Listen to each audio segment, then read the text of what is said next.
చేప పులుసుకి కావాల్సిన పదార్థాలు: చేప ముక్కలు, ఒక 3 మీడియం సైజు ఉల్లిపాయలు, ఒక 6-7 పచ్చిమిరపకాయలు, అల్లం వెల్లుల్లిపాయ జీలకర్ర ధనియాల పేస్ట్ ఒక 2 స్పూన్లు, కరివేపాకు ఒక 2 రెబ్బలు, చింతపండు 200 గ్రాములు, ఆవాలు 1 స్పూను, చిటికెడు మెంతులు, కావలసినంత ఆయిల్. 4 గంటల ముందు ఈ ఫిష్ని క్లీన్ చేసి శుభ్రం చేసి ఉప్పు కారం కాస్త అల్లం వెల్లుల్లితో కూడా పట్టి ఉంచాను. ఎప్పుడు చక్కగా ముక్కకు పడుతుందని అలా చేస్తాను. నూనె కాగింది, ఇప్పుడు ఆవాలు వేద్దాం, కరివేపాకు,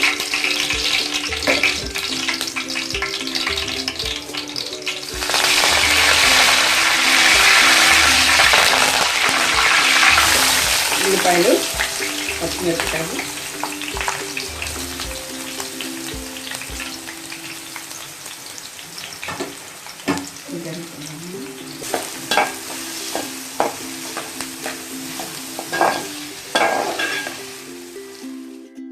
ఒక మిగిలింది ఉల్లిపాయకి వేస్తున్నాను. ఒకసారి వేస్తాను.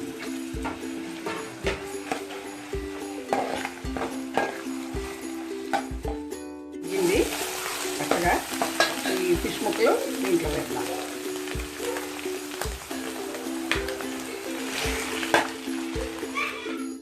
ఇలా కలుపుకున్నాను.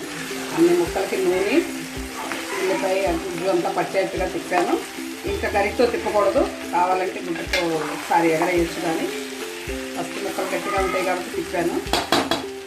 దీంట్లో కాస్త నీరు వస్తుంది, అది పోయే వరకు మనం మూత పెట్టి ఉంచుకుందాం.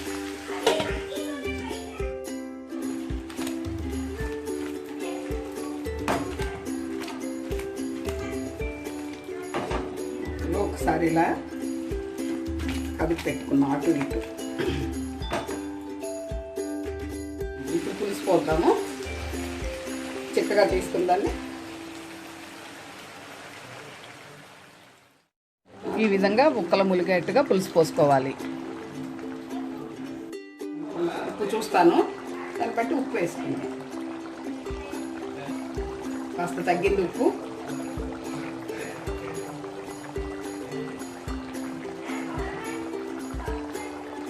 చేపల పులుసు చిక్కగా వచ్చింది. మూత పెట్టుకుందాం. పులుసు దగ్గర అయ్యే వరకు ముక్కకు బాగా పడుతుంది. అప్పుడు ఉడికితే రెడీ అయింది. కమ్మటి చేపల పులుసు చాలా బాగుంటుంది.